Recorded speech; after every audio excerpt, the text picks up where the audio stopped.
대한민국 중심 채널 KBS 1라디오.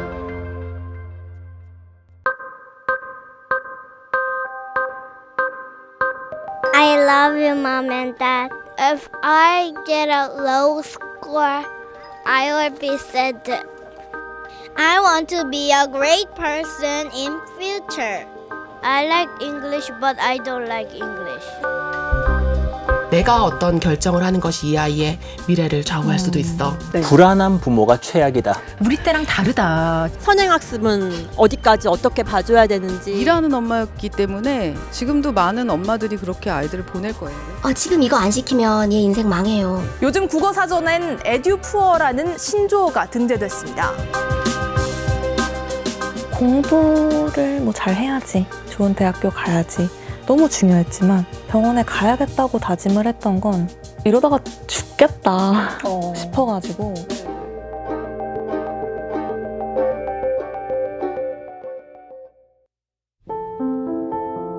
KBS 1라디오 저출생 위기 대응 특집 4부작 선행학습 제국 부모 불안 설명서.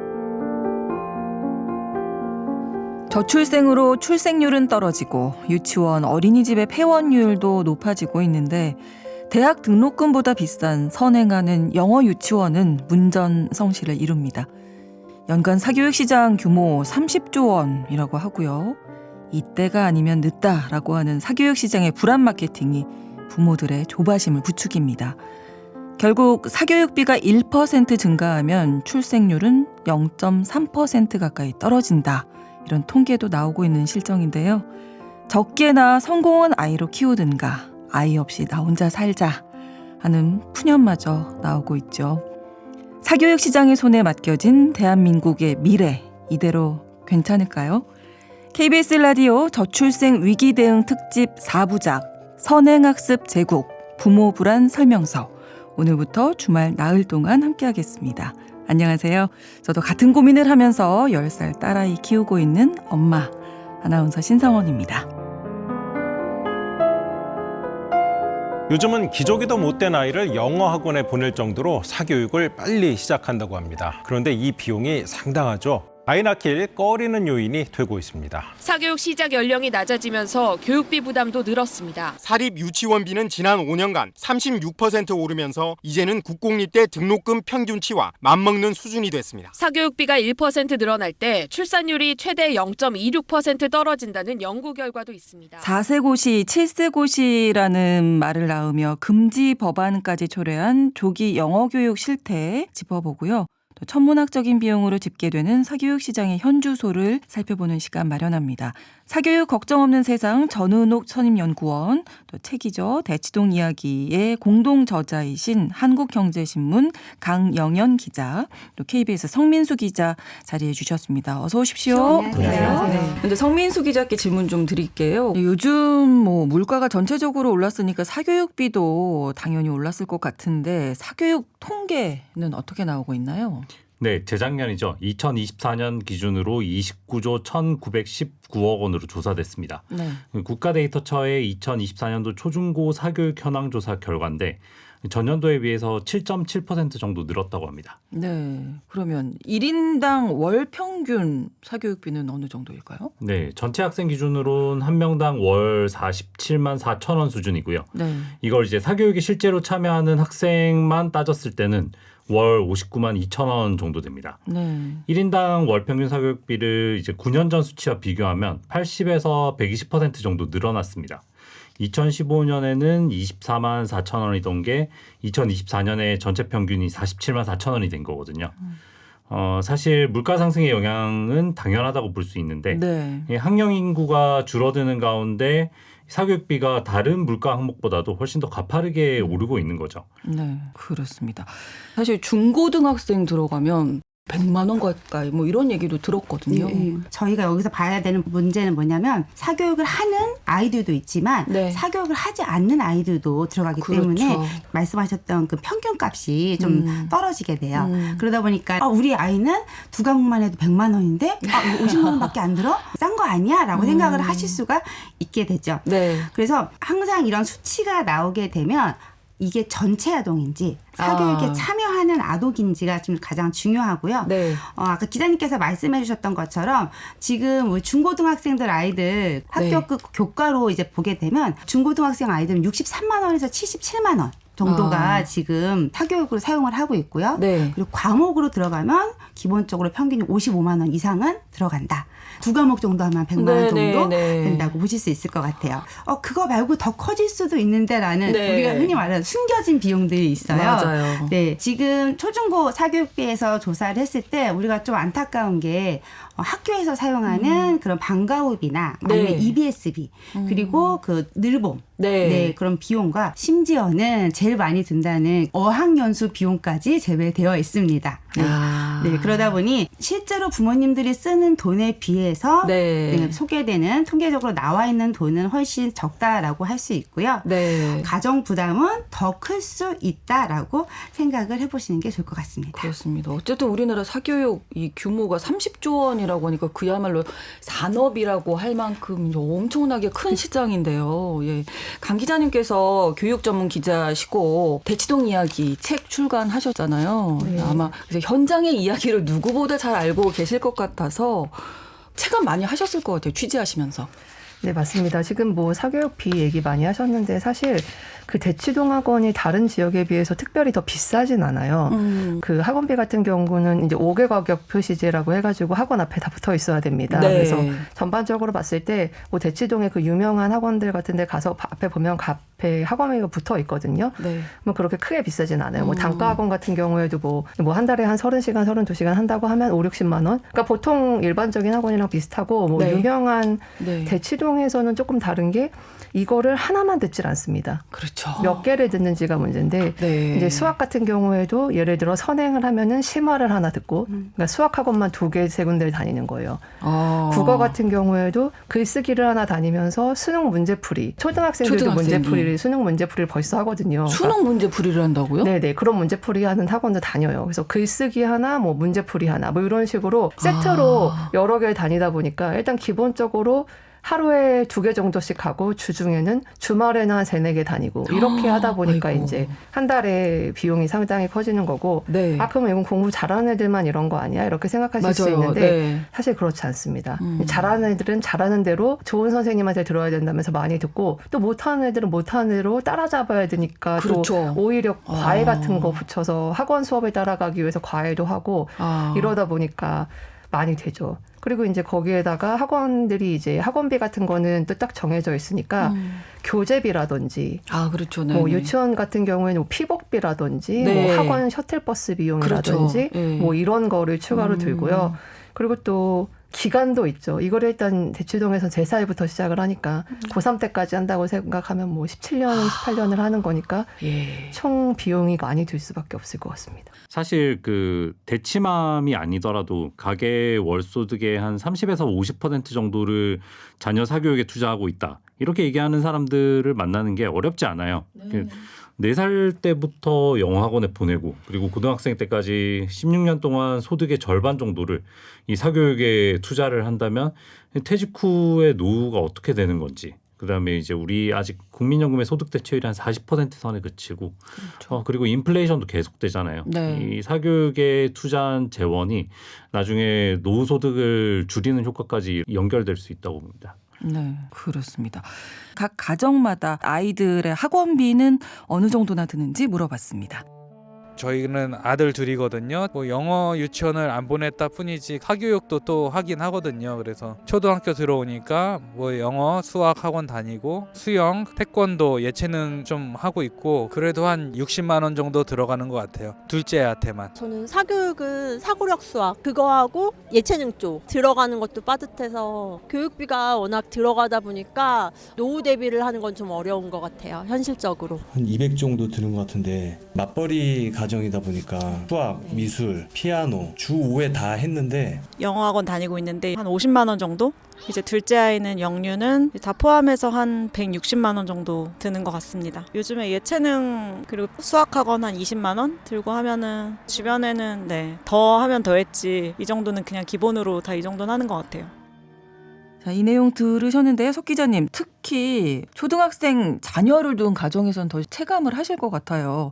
초등학생 자녀를 둔 가정의 사교육비 비중의 증가세가 눈에 띄는데 맞벌이 가정이 늘어났다든지 조기교육 열풍 뭐 이런 걸 생각해 볼 수 있겠지만 이걸로는 또 다 설명이 되지 않을 것 같은데 실태 좀 알려주실 수 있을까요?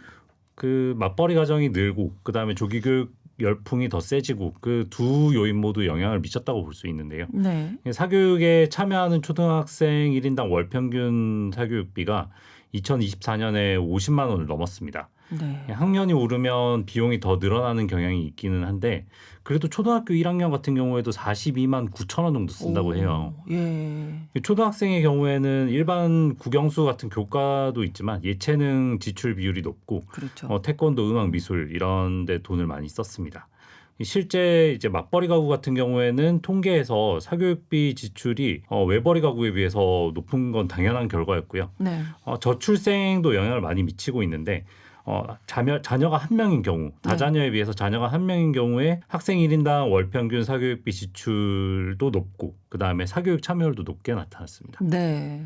그 맞벌이 가구 증가와 저출생이 동시에 영향을 미치는 구조라고 볼 수 있고요.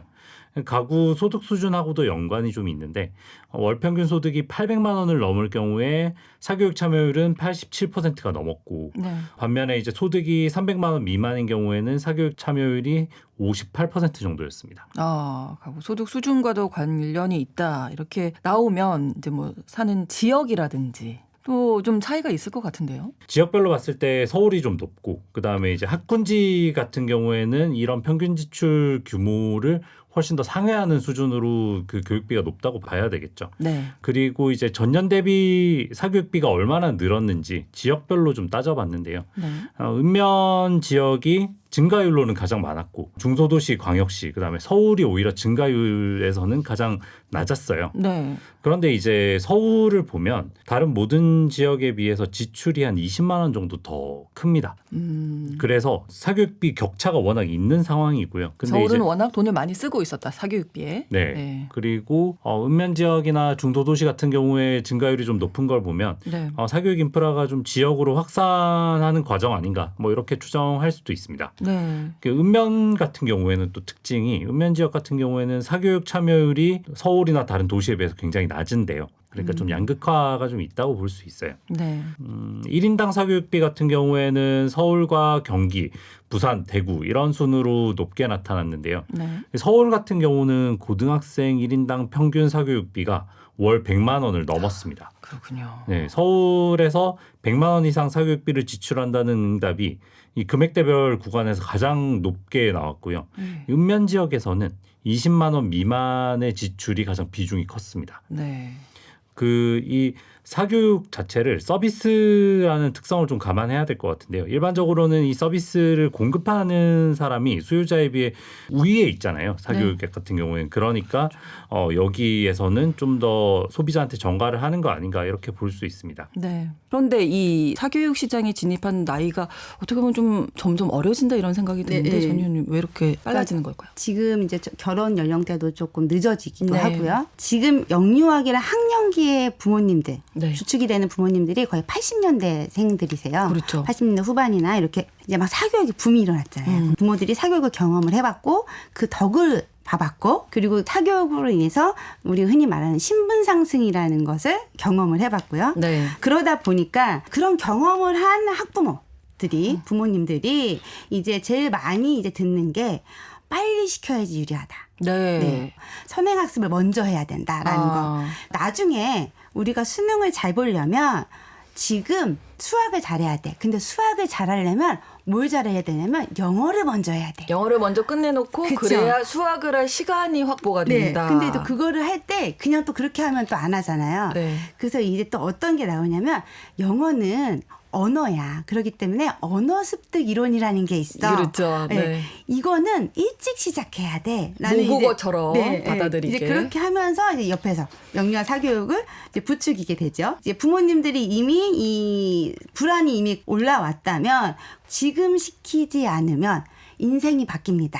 우리 흔히 말하는 골든 타임이라고 이야기하죠. 네, 골든 타임. 지금의 기회가 한 번밖에 없습니다라고 이야기를 하면서 불안감이 이제 생기게 되고요. 네. 어떤 분들은 저희 얘기가 너무 과장됐다. 잘 모른다. 이렇게 말씀하실 수도 있는데 강 기자님이 이제 직접 취재를 하셨잖아요. 특히 이제 사교육 중에서도 영어 학원 좁혀서 좀 그 실태를 알려주신다면 뭐 기저귀 차고 영어 학원에 가는 아이들이 있다더라 뭐 이런 소문도 있어서 어떻던가요? 기저귀를 차고 갈 수밖에 없죠. 왜냐하면 일단 유명한 영어 유치원이라는 곳이 있습니다. 근데 이게 사실은 교육부 인가를 받은 유치원은 아니에요. 그냥 저희가 그냥 영유라고 하지만 사실은 그냥 영어 학원입니다. 학원이죠. 그래서 공식적으로 명칭을 하려면 유아 영어 학원 혹은 영어 학원 유치부인데요. 그러니까 유치원이랑은 다르다는 거를 좀 아셨으면 좋겠고요.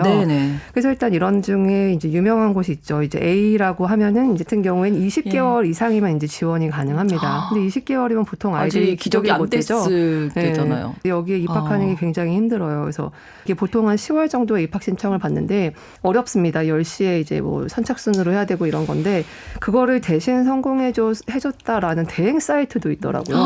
그러니까 그래요? 콘서트 티켓팅 해주듯이 그거를 대신해주는 사업도 있더라고요. 여기 같은 경우에 이제 2024년 기준으로 봤을 때 처음에 이제 입학이 결정되면은 교육 재료비 40만 원, 수강료 177만 원, 뭐 이렇게 해가지고 한 220만 원, 그 셔틀까지 하면 한 230만 원 정도로 입금을 해야 되더라고요, 한 달에 처음에. 근데 여기에 들어가는 이유가 있습니다. 이게 뭐냐면 여기를 들어가야 그 유명한 B학원이죠. B영유라고 할게요. 여기 이제 4세고시를 보고 들어가는 학원에 들어가기 위해서는 여기에 들어가야 하는 건데 이 B학원 같은 경우에는 영재 테스트 결과 그리고 자체 레벨 테스트 결과를 가지고 아이들을 선발을 합니다. 근데 이 A 영유가 유명한 게 영유에 다니면 4세고시를 통과하는 아이들이 많대요. 그러니까 명문대학에 진학한 것을 학원들이 앞에다 붙여놓잖아요. 그런 것처럼 이 A 영유는 우리 애를 나오면 이제 B 영유를 많이 갈 수 있어라는 거를 하게 되는 거죠. 그렇죠. 근데 이제 A 영유만 다닌다고 다가 아니라 B 영유를 들어가기 위해서는 프랩이라고 해서 또 준비를 하는 과외를 받습니다. 사람마다 다른데 그래서 A 영유를 다니면서도 프랩을 준비하기 위해서 막 조퇴를 하는 아이들도 있대요. 아, 정말요? 네. 그래서 수업을 따로 듣기 위해서 이게 1대1 프랩을 하는데 이제 과외 같은 거죠. 근데 이게 비용이 뭐 천차만별인데 많이 받는 곳은 뭐 거의 한 달치 학원비 수준을 1시간에 받는 곳도 있다고 하더라고요. 그래서 이렇게 굉장히 치열하게 그 유치원도 들어가기 전 아이들 사이에서도 굉장히 치열한 경쟁이 있습니다. 그럼 이렇게 유아 대상 영어 학원, 소위 영어 유치원이라고 하는 이곳에 보내는 각 가정마다 얼마씩 비용이 드는지 물어봤습니다. 영유에 들어가는 한 달 비용은 한 200 정도 들어가는 것 같아요. 네, 교재비나 뭐 셔틀비라든지 뭐 원비라든지 여러 가지들 뭐 했을 때 한 대략 한 150에서 180 정도 나가지 않나 생각됩니다. 대략적으로 기본으로 이제 나가는 게 한 140 정도가 되고요. 거기서 이제 분기별로 책을 구매하고 하는 것들이 한 20에서 30만 원 정도가 되기 때문에 평균 한 180에서 뭐 170 정도 월 나가고 있는 걸로 사실 뭐 비용이 좀 부담은 되긴 하죠. 전체 뭐 생활 수입 중에 절반 이상은 다 교육비로 사교육비로 나가는 것 같은데 거기에 대한 부담감도 많이 있었던 것 같아요. 자, 이 내용 들으셨는데요, 석 기자님. 그 일반 유치원들에 비해서 영어 유치원 교육비 어느 정도나 되나요, 석 기자님? 유아 사교육비 시험조사 여기에 보면 이제 월 160만 원 정도 수준이라고 예시들이 나와 있어요. 그런데 이제 저도 이제 저희 애가 마침 내년에 유치원에 갈 나이여서 지금 사는 곳이 이제 마포구인데 주변에 영어 유치원들 설명회를 좀 다녀봤어요. 그러면서 이제 제시하는 금액들을 좀 봤더니 대략 뭐 정말 월 160 정도의 수업료를 내는 곳이 있고 원복이라든지 아니면 교재 다른 비용들이 또 다른 비용이 붙으면 결국에 200만 원이 어느새 넘어요. 보통은 이제 입시형과 놀이형이라고도 하던데 그 학습식 유치원들은 좀 싼 편이에요. 오히려 싼 편이고 놀이식이라고 하는 곳들은 정말 가보면 좀 유치원의 외형을 갖춘 곳들이 있거든요. 이런 데들은 오히려 더 비싸요. 그리고 활동비도 더 들어가고 그리고 방과 후에 뭔가를 또 해야 될 것처럼 돼 있는데 그렇게 하니까 계산해보니 한 300이 넘는 데도 있더라고요. 유치원인데요? 네. 그렇군요. 그러니까 이름 붙이기 나름이다 또 이런 생각도 하게 되는데 레테 레벨 테스트인 거죠. 4세고시, 7세고시라는 것도 그 레벨 테스트를 얘기하는 거죠. 네, 그래서 최근에 이제 레테를 금지하는 방안이 국회에서 마련되기도 했는데 네. 이게 이제 4세고시 이게 레테 시작입니다. 이 친구들이 5살 만에 들어가기 위해서 4살에 이제 레테를 처음 보는 건데 네. 이때는 이제 영어 유치원 들어가는 거니까 영어로 보는데 뭐 말하기 쓰기 같은 걸 하는데 네. 예를 들어 말하기는 기본적인 자기소개, 뭐 자기소개. 계절이라든지 뭐 날씨, 날짜, 교통수단, 도형 이런 거를 영어로 말할 수 있는지 본다고 해요. 이거를 그리고 원어민 강사가 주로 테스트를 한다고 하고요. 네. 그리고 쓰기 같은 경우에는 이제 삼성 공책에 맞춰서 뭐 알파벳을 쓰고 뭐 숫자나 이제 간단한 영어 단어 같은 거를 영어로 쓸 수 있는지 보는데 네. 7세로 가면 이게 상당히 수준이 올라갑니다. 그러니까 수능에서 나오는 추론 문제 같은 거 있잖아요. 그러니까 단순하게 답을 고르는 게 아니고 네. 본문의 내용을 이해한 다음에 추론해야 하는 정도의 수준의 문제까지 나온다고 해요. 그러니까 출제 수준이 굉장히 높아지죠. 그러네요. 그리고 사실 이게 뭐 이 영유만의 문제가 아니고 사실은 굉장히 유명한 수학학원 있죠. 그런 것 같은 네. 경우에는 이제 뭐 어렸을 때 사고력 수학을 다니다가 이제 여기로 넘어가는 게 그 코스잖아요. 대치동에서. 이런 데는 레테 합격선이 20점? 그러니까 100점 만점입니다. 고등학교 중간고사 문제를 풀게 하기도 하고 그 정도 수준의 문제를 풀게 한다고 해요. 그래서 네. 이 레테를 준비하기 위해서 과외를 받고 또 다른 학원을 다니고 네. 그런 경우도 있고 그리고 사실 이 레벨 테스트가 없는 학원이 없다고 해요. 거의 대치동에는. 없는 것 같아요. 네. 그 물어봤더니 대치동에는 레벨 테스트 하나도 네. 없는 것이 없고 그 영어 학원 같은 경우에는 미교 3점대 학원을 보내고 싶어 한대요. 부모들이. 여기서 또 이제 설명해 주셔야죠. 미교가 뭔지. 저는 미교가 뭐야 그랬는데 미교가 미국 교과서입니다. 미국 교과서의 그레이드 3학년 정도 수준의 그 3점대 학원을 보내고 싶어 하는데 2점대 학원보다는 3점대 학원을 선호한대요. 왜요? 더 어려운 걸 해야 되는 거예요. 그래서 레테도 어려울수록 더 선호를 하시는 거예요. 그렇게 그래야지 더 어려운 학원에 들어간 거고 그게 들어가는 것 자체가 약간 거기서 스펙이 되는 거죠. 나는 어디 다녀. 네네. 우리 애는 수학은 여기 다니고 영어는 여기 다녀. 이게 그 잘하고 있다의 하나의 또 스펙이 되는 거기 때문에 그래서 네. 거의 모든 학원에서 다 레벨 테스트를 보고 들어간다고 보시면 됩니다. 네, 그렇습니다. 특히 이제 강 기자님 대치동 취재를 하시면서 정말 현장에 많은 실태를 보셨잖아요. 뭐 느낀 점도 많으실 것 같고요. 맞아요. 거기 이제 저희는 사실 아이들은 많이 못 봤어요. 왜냐면 아이들은 다 공부 중이기 때문에 저희를 만날 시간이 없었고 대치동에서 일하시는 분들을 좀 만난 적이 있는데 뭐 학원 선생님이라든지 뭐 편의점 사장님이라든지 근데 편의점 사장님 취재한 얘기를 들은 게 좀 인상적이었던 게 애들이 사장님이랑 와서 얘기하는 걸 너무 좋아한대요. 놀 데가 없는 거예요, 그 친구들은. 그러니까 학원이랑 학원 사이에 편의점에 가서 간식을 먹는 게 그 친구들한테는 되게 여가 생활인데 그 사장님이랑 친해져서 거기서 뭐 저 오늘 뭐 했어요? 막 이런 거 얘기도 하고 막 이런다고 하더라고요. 그리고 대치동에 보면은 빌딩에 학원이랑 정신과, 한의원 이런 게 좀 세트로 있습니다. 다 있어요. 네. 같이. 이게 한의원에서는 이제 통명탕 이런 것도 뭐 당연히 많이 하는데 이제 스트레스나 이런 해소 치료도 많이 한다는 거예요. 그러니까 정신과도 그렇고. 근데 동시에 아까 한의원 얘기 말씀드렸지만 한의원의 주요 고객이 학생뿐만이 아니라 학부모님들도 진짜 많이 오신대요. 부모님들도 스트레스 많으시죠. 그러니까 부모님들도 너무너무 맞아요. 스트레스 많이 받으시는 거예요. 네. 거기서 사는 게. 그래서 참 어려운 것 같습니다. 네. 저출생 여파로 학령 인구가 급감하면서 문을 닫는 공립유치원도 속출하고 있습니다. 폐원이 급증한 건 대구의 만 3에서 5세 학령 인구가 5년 사이 2만 명이나 줄었기 때문입니다. 입학생이 없어서 문을 닫는 유치원과 초등학교들이 수도권에서마저 속출하고 있습니다. 지금과 같은 추세라면 오는 2027년 이후에는 대전 지역 유치원의 학급당 원화 수가 10명 이하로 내려가게 됩니다. 2028년까지 영유아 수가 30% 넘게 줄고 유치원과 어린이집은 12,000곳가량 감소할 것으로 추산됩니다. 어린이집 유치원이 이제 아무래도 요즘에 저출생 문제가 있기 때문에 학령이 인구가 뭐 많이 줄어들고 있고 많이 폐원이 된다는 얘기는 들었는데 그런 가운데 유아 대상 영어 학원은 지금 또 늘고 있다는 거죠. 네, 그 유아 대상 영어 학원이 2023년에 842곳, 2018년에는 562곳이었거든요. 5년 만에, 5년 만에 한 50% 이상 늘어난 건데요. 네. 같은 기간에 보면 이제 어린이집은 해마다 한 1,500개 정도가 문을 닫고 있고 사립 유치원도 최근 한 10년 사이에 보면 4,000개가 넘었던 게 한 3,000개 수준으로 줄어들었거든요. 네네네. 그러니까 이제 애들 인구수에 맞춰서 굉장히 기간도 많이 줄어드는 상황에서 영어 학원이 오히려 늘어난 거죠. 그러네요. 네, 그러니까 지역별로 또 부모님들의 소득별로 뭐 약간 양극화되지 않나 그런 생각이 드네요. 고소득과 저소득을 보면 8배 정도가 차이가 납니다. 네. 그러다 보니까 이미 태어났을 때부터 네. 그렇죠? 태어났을 때부터 부모님의 배경에 따라서 교육 환경이 달라진다라는 거. 그러다 보니까 아이들이 출발선이 다 공평치가 않죠. 네. 네.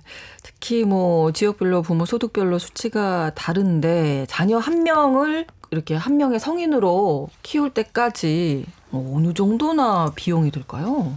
제가 예전에 2013년도에 한국보건사회연구원에서 한 3억 800만 원 이 정도 든다는 기사를 보고 선배들이랑 얘기한 기억이 나는데 당시에 선배들 얘기도 야 그걸로 어림없어 이렇게 얘기를 했던 기억이 있거든요. 네. 지금은 물가가 차원이 다르잖아요. 그렇죠.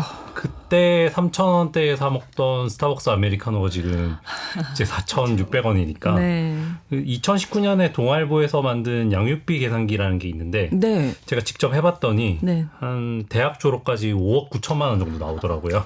5억이요? 네. 고등학교 때까지만 제가 책임진다고 해도 4억이 넘으니까 뭐 보통 비용이 아닌데 사실 또 2019년 물가와 2025년 물가는 또 다르잖아요. 그러니까요. 앞으로 더 올라가면 올라갔지 내려오진 않을 텐데.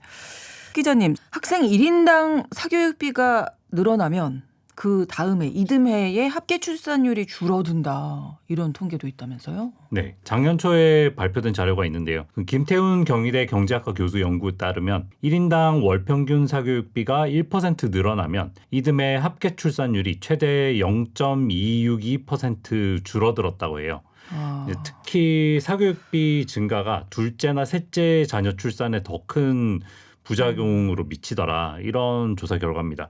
네. 애를 낳아서 기르는 사람들이 사교육비 부담으로 둘째를 엄두도 못 낸다 뭐 네. 이렇게 해석할 수 있죠. 사실 사교육 문제가 부동산 집값 문제처럼 한국 사회의 모순 중에 하나잖아요. 네. 사교육 문제 해결이 부동산 문제 해결만큼 어렵기도 하고 그다음에 부동산 문제와도 직접적으로 연관이 있기도 합니다. 네. 단편적으로 이 원인을 따져보기는 굉장히 어렵고요. 이 맞벌이와 저출생 인구 감소 같은 요인들이 지금 작용을 하고 있고 이 입시 제도의 일관성과 예측 가능성이 떨어지고 그다음에 대학에 갈 수 있는 방법이 워낙 여러 개로 쪼개지다 보니까 부모가 선택할 수 있는 선택지가 많고 그러니 정보 비대칭을 해소하기 위해서 돈을 써서 사교육을 받아야 된다.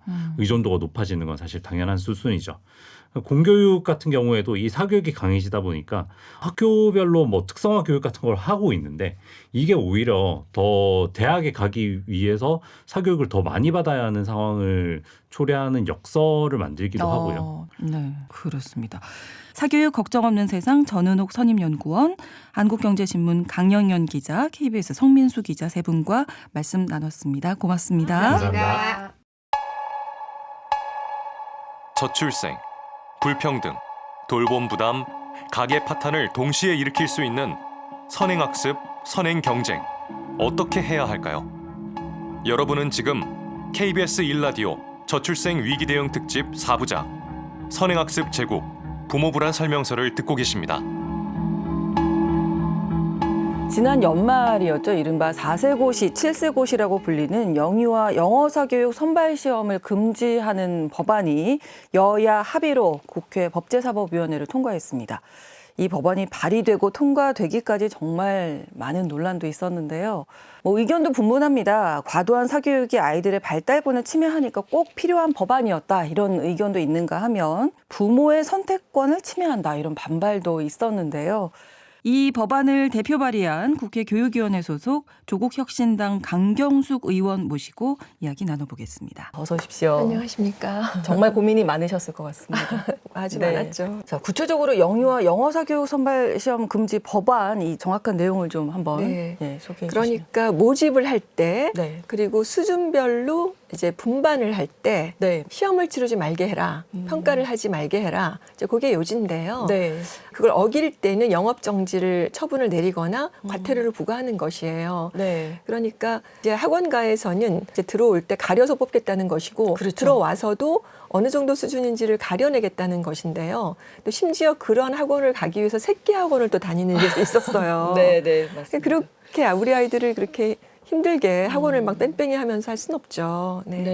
지난 7월에 의원님께서 또 발의를 하신 법안이 있어요. 학원의 설립 운영 및 과외 교습에 관한 법률 일부 개정 법률안.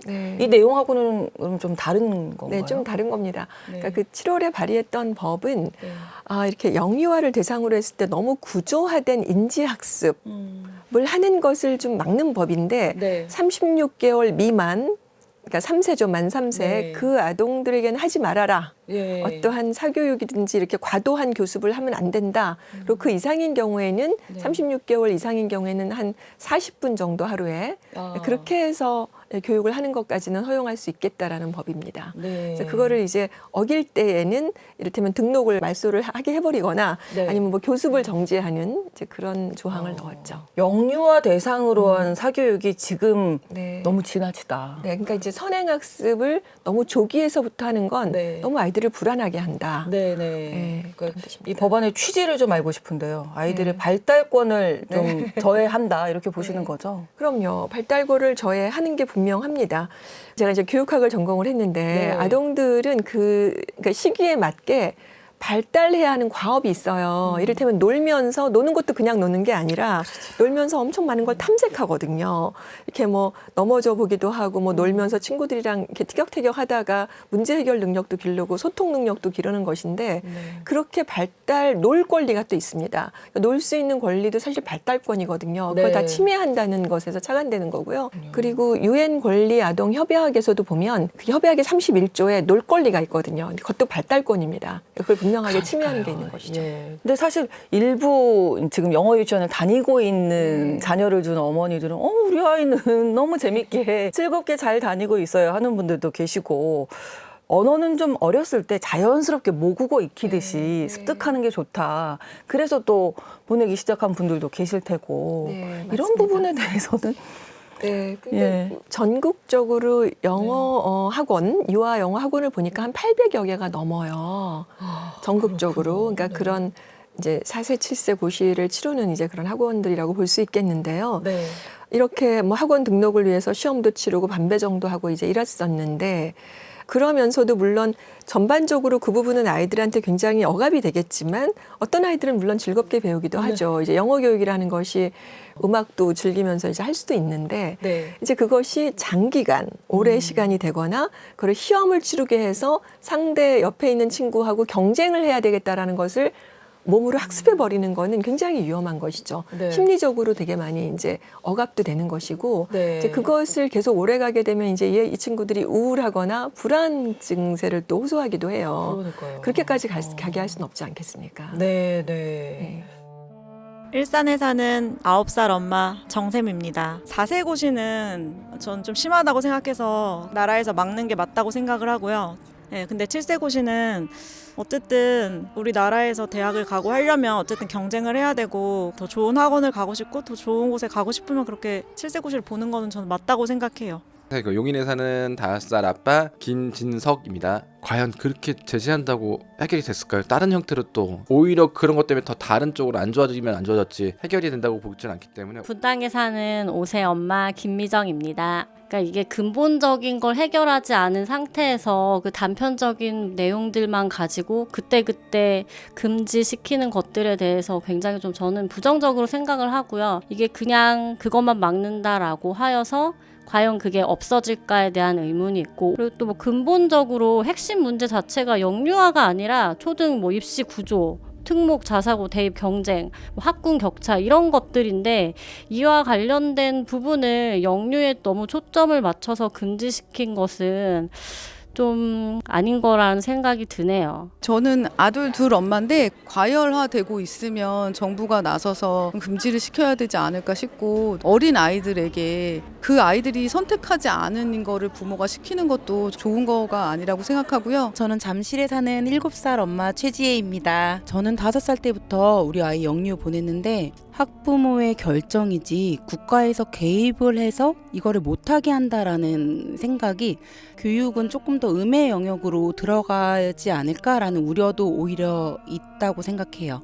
수원에 사는 6살 엄마 김다혜입니다. 오히려 그런 정책이 영유에 대한 그 갈망을 더 증폭시키는 것 같아서 인식 자체가 비용이 비싸다 보니까 여유 있는 사람들만 보낸다.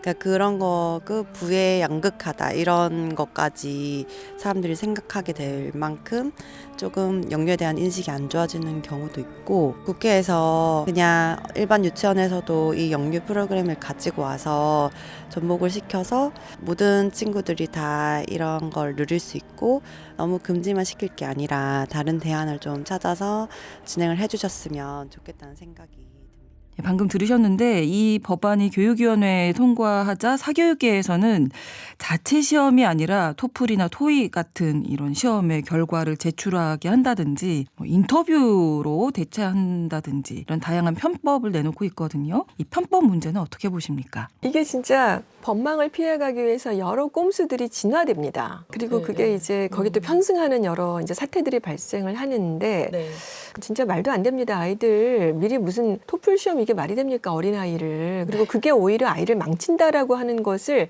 부모님들이 분명하게 적시하고 아셔야 돼요. 그리고 인지력이라고 하는 것은 이제 그게 발달되는 시기가 있어요. 그래서 예를 들면은 초등학교 3학년부터 원리는 정식 영어 교육 과정이 시작되거든요. 1, 2학년은 안 하게 합니다. 그것도 다 이유가 있는 거예요. 그리고 3학년도 쓰게 하지 않아요. 3학년은 주로 말하고 듣게 하거든요. 그래야 이게 커뮤니커티브 스킬이라 그래서 의사소통적 스킬이 생겨요.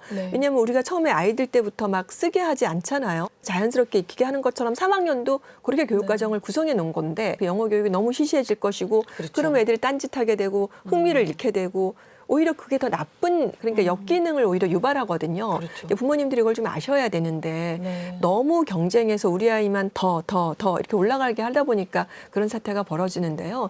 지금으로서는 뭐 규제와 감독밖에 없을 것 같고요. 좀 지도 감독을 해야 되는데 이제 학원으로서는 매력이 있겠죠. 어떻게든 영업을 해야 되고 마케팅을 굴려야 되니까 그럴 거지만 부모님들이 거기에 그렇게 불안 마케팅에 넘어가실 필요는 없는 건데 부모님도 잘 알고 계셔야 될 것 그리고 같습니다. 다 같이 하니까 자꾸 누락되는 것 같은 느낌이 있을 텐데 좀 이렇게 사회적 흐름이 있을 때 이렇게 좀 멈추시고 따라가 주시고 그러다 보면은 다 같이 그런 분위기를 조성할 수 있지 않을까 싶은데요. 가성비 떨어지고 돈은 돈대로 들이고 애들은 망가지고 그렇다고 효과가 있는 것도 아니고 그런 것들을 너무 이렇게 불안 마케팅에 너무 넘어가지 않으셨으면 좋겠습니다. 모든 거를 다 학원으로 해결할 수는 없다. 네, 그렇습니다. 온라인 맘카페에서는 이 부모의 선택권을 침해하고 있다. 이런 주장도 또 만만치 않게 제기되고 있습니다. 네, 근데 이제 그게 선택권이 당연히 그렇죠. 그 자유권이고 부모가 자기 아이들 기르는데 내가 돈 좀 써갖고 내 아이를 내가 사교육 좀 시켜보겠다는데 뭐 그게 뭐가 문제야. 근데 사실은 그 일반적이고 보통의 선택권이라기보다는 사실은 불안 심리에서 조장된 것이거든요. 그러니까 많은 학원들이 그걸 이제 프로그램을 그 사교육 그 시장에서 잘 이제 팔으려고 소위 말하면 그래서 선택권이라기보다 너무 불안 마케팅에 이제 부모님들이 우리 아이만큼은 제대로 키워보고 싶다. 근데 사실은 불안한 거 좀 내려놓으시라. 이건 일반적인 선택권이 아니라 그런 불안하지 않도록도 이제 물론 교육계에서 노력도 해야 되는데요. 실제로 조사된 걸 보니까 강남 3구에서 불안증이나 이제 우울증이 있는 아이들이 그 5년 새에 3배 이상 늘었다 그래요. 그러니까 그건 너무나 많이 폭증한 거잖아요. 그거를 우리 기성세대인 부모님들이나 혹은 이렇게 교육 정책을 하는 사람들이 그냥 내버려 둘 수는 없는 것이죠. 그러니까 선택권이라고 하는 것으로 인해서 다른 걸 모든 거를 이제 안 해야 되는 상황이 이제는 아닌 거죠. 끝까지 와버린 거죠. 정도를 지나쳤다. 어떤 선을 넘었다 이렇게 보시는 거군요. 지금은. 그래서 거기에 선택권 그러다가 사실 못한 게 있어요. 근데 지금은 그렇게 그냥 계속 가다가는 아이들이 이제 이렇게 불안이나 이런 우울증도 호소하는데 네. 더 이상은 왜냐하면 애들이 시험 보는 건 다 스트레스 있지 않습니까? 어떤 그러니까 사교육의 어떤 수준이나 범위가 어느 정도 됐는지를 조금 관리 감독도 해야 될 시점이라고 보여지고요. 네네. 어떤 입시 경쟁 체제를 조금 완화해야 될 필요도 있고요. 그리고 또 이렇게 부모님들이 불안하지 않도록 하는 환경을 좀 만들 필요도 있어요. 그러니까 단순히 어떤 법안이나 제도만 가지고가 아니라 다각적인 노력이 필요한데요. 근데 이제 우리 부모님들이 보기에 입시에서 한번 추락해버리면 인생이 완전히 낙오될 것 같은 그 불안감이 있으니까 영어부터 빨리빨리 해결하자. 절대평가로 됐으니까 영어부터 어렸을 때 떼놓고 그다음에 수학으로 넘어가자. 이제 이 논리들이 있으시거든요. 맞아요. 누구나 생각해 볼 때 나는 아이를 낳아서 그 정도의 사교육을 시킬 재간이 없어. 그럴 경제적 능력이 없어. 그러면 아이를 안 낳겠죠 또? 그렇죠. 그러니까 지금 가장 큰 문제가 저출생의 가장 큰 원인이 집값하고 사교육이라고 짚는 보고서가 많아요. 그러면 이거는 사교육 문제를 해소하면서 저출생 문제까지를 견인해 갈 수가 있어요. 그러니까 어떻게든 이 사교육 문제를 좀 해소를 하고 물론 모든 걸 막아낼 수는 없습니다. 뭐 외국도 사교육이 있습니다만, 근데 이제 입시를 위한 이런 사교육은 전반적인 제도 개선을 통해서 좀 풀어내고 또 공교육을 신뢰하게 하면서 사실상 계층 사다리 뭐 개천에서 용났다 이제 이런 얘기는 없다고 하는데. 진짜 어느 가정에서 태어났는지 그리고 어느 지역에 사는지 부모님의 어떤 학벌이나 이런 거에 의해서 정보력도 달라지니까 아이들이 그 정보에 의존해서 하다 보면 그런 걸 없는 집안 자녀들은 그걸 그 자체가 불평등이 돼버리는 거잖아요. 그렇죠. 시작부터 다른 거예요. 출발점부터 너무 다른 거죠. 앞에 가는 사람이 멈추면 다 멈출 수 있어요. 근데 누군가 막 달려가니까 같이 가야 될 것 같은 거죠. 불안하고 조급해지고. 그리고 우리 아이만 도태되는 것 같으니까. 사실 안 시키고 엄마랑도 놀 수도 있고 뭐 애들끼리끼리 모아서 놀이터에서 뭐 흙장난도 할 수 있고 뭐 다칠 수도 있고 그런 건데 놀이터에 아이들이 없더라고요. 없어요.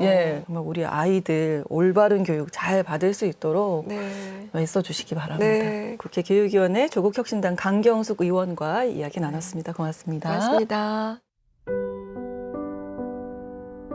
이 땅에 필요한 진짜 교육의 가치는 뭘까요? 어떻게 행복한 아이로 키울 수 있을까요? 여러분은 지금 KBS 1라디오 저출생 위기 대응 특집 4부작 선행학습 제국 부모 불안 설명서를 듣고 계십니다. 요즘 사교육, 학군지 하면 대치동이 가장 먼저 떠오르게 되죠. 오늘 모신 분은 소위 말하는 대치 키즈들과 교육을 함께 받았고요. 또 그 과정에서 아픔도 겪으셨다고 합니다. 이제는 그 아픔을 치유해 가면서 건강한 성인으로 그동안의 일들을 공유해주고 계신데요. 소마 씨와 함께 이야기 나누겠습니다. 어서 오세요. 반갑습니다. 반갑습니다. 유튜브 채널 운영하고 계시잖아요. 좀 소개를 해주실까요? 저희 청취자 여러분께. 저는 대치동에서 학창시절 보냈고 지금은 02년생 창작자 소마입니다. 특히 이제 대치동과 우울증이라는 이 영상이 그러니까 그간의 경험들을 이제 말씀을 해주신 건데. 이런 세계가 있다는 게 알려졌으면 좋겠다는 생각을 했었어요. 근데 어쨌든 경험자로서 경험하신 분들이 나서서 말씀을 안 하시더라고요. 전 이게 되게 의문이었어요. 이게 되게 이상한 환경인데 왜 아무도 말을 안 할까, 세상에? 이거 너무 이상해. 여기서 아이들이 이렇게 힘들어하고 있어, 이거를. 그 당시에는 어떠셨어요? 초등학교, 중학교 시절은 일단 기억이 잘 안 나요. 기억 자체가 좀 약간 뿌연 느낌? 약간 뭔가 되게 바쁘게 보냈는데 정확하게 뭘 어떻게 보내고 살았는지는 기억이 잘 안 나는 느낌이고 고등학생 때 기억은 그냥 맨날 울었어요. 맨날 울었고. 많이 힘드셨어요? 네, 힘들었어요. 힘들었고. 어떤 점이 가장 나를 힘들게 한 건가요? 저는 좀 복합적이었던 것 같아요. 뭐 다들 그렇겠지만 어느 정도 부모님의 압박이 있었고 그래서 저는 사실 부모님을 기쁘게 해드리는 게 되게 중요했어요. 그때 제가 생각하기에 초등학생, 중학생 정도에 제가 느끼기에 저희 집이 되게 불안정하다고 느껴졌어요.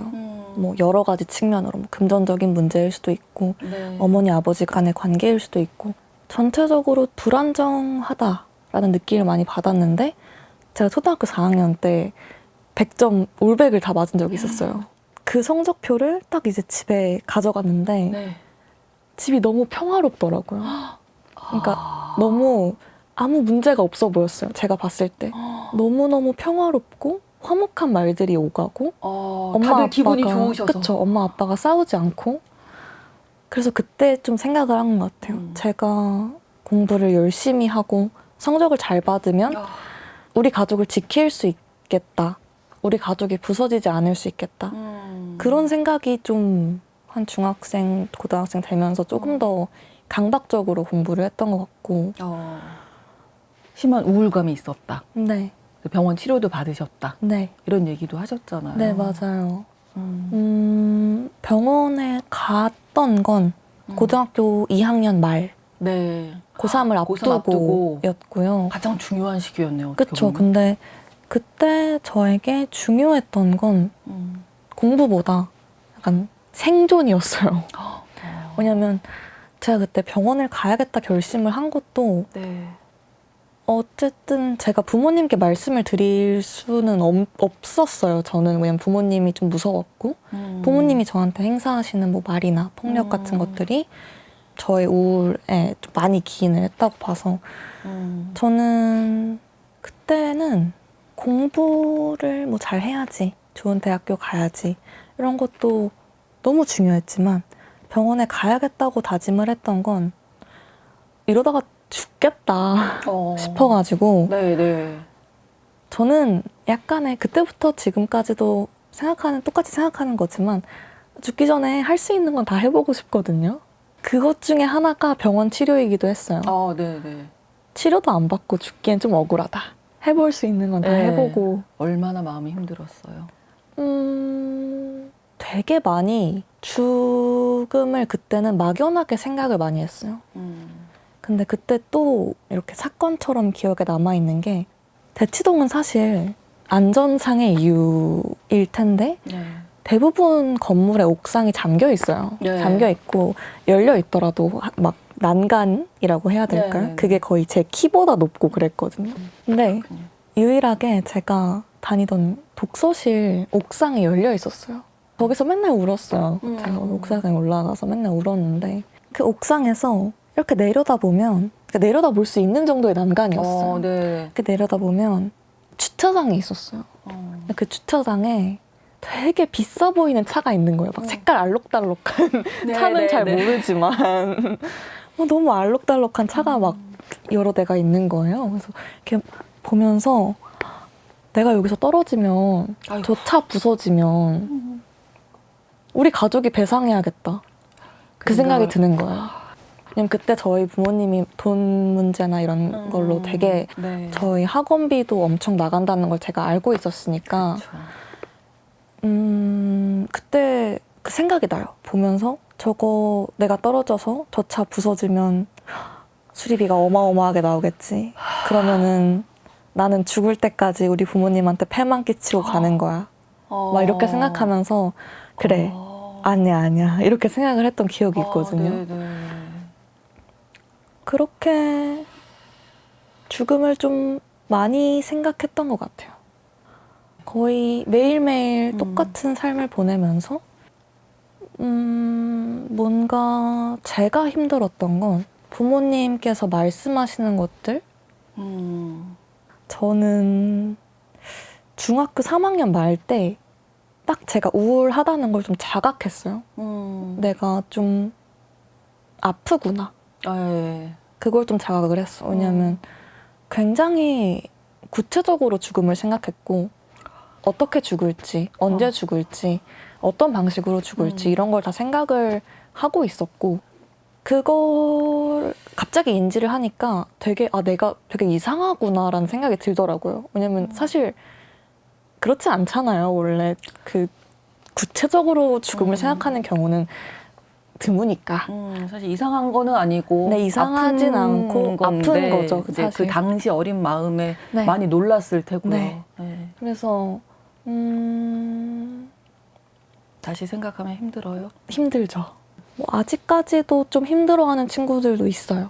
지금까지도 어쨌든 어떻게 대학교에 입학을 했는데 그 뒤에 이제 뭔가 그렇죠. 우울하다는 걸 자각한 친구도 네. 있거든요. 그래서 그렇게 되어서 그럴 수 지금까지도 정신과 병동 입퇴원을 반복하는 친구도 있고 네.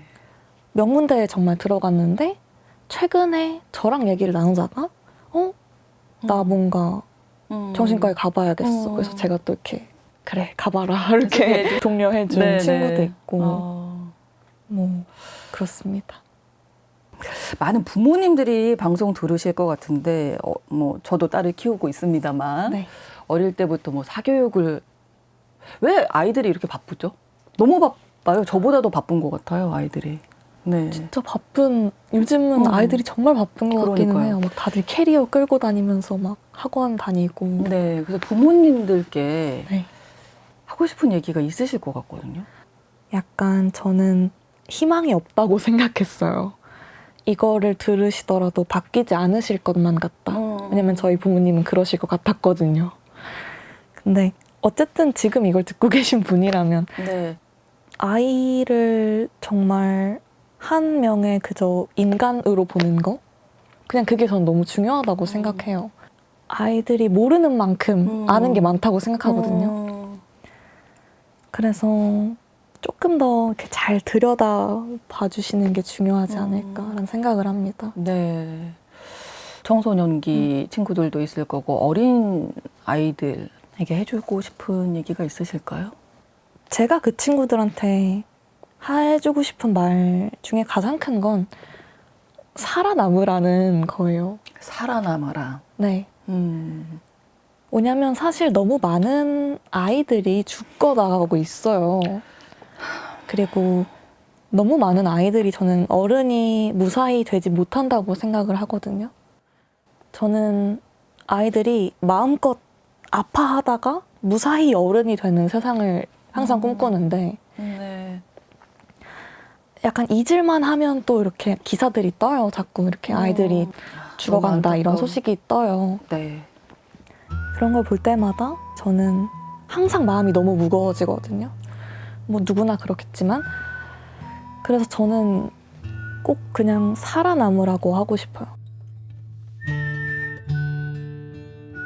꼭 그냥 살아남으라고 하고 싶어요. 살아남아서 너가 얼마나 힘들었는지 세상에 다 외치고 갔으면 좋겠어요. 그러니까 나 이렇게 힘들었어. 저는 꼭 살라고 하고 싶어요. 네. 마음껏 아파하다가 네. 무사히 어른이 되는 그러네요. 그런 세상이길 바랍니다. 예, 많은 분들이 용기 내주셔서 감사하다고 네. 또 응원한다는 네. 얘기를 하고 계셔서 하고 싶은 일이 많으시잖아요. 맞아요. 네. 하고 싶은 거를 마음껏 꿈꾸고 마음껏 네. 할 거예요, 저는. 네, 하고 싶은 일 마음껏 하시고 충분히 느끼면서 여유 있게 살아가시기를 늘 응원하도록 하겠습니다. 감사합니다. 오늘 또 용기 내주시고 좋은 말씀 남겨주셔서 너무 감사해요. 유튜브 소마 씨와 오늘 함께 이야기 나눴습니다. 고맙습니다. 감사합니다. 네.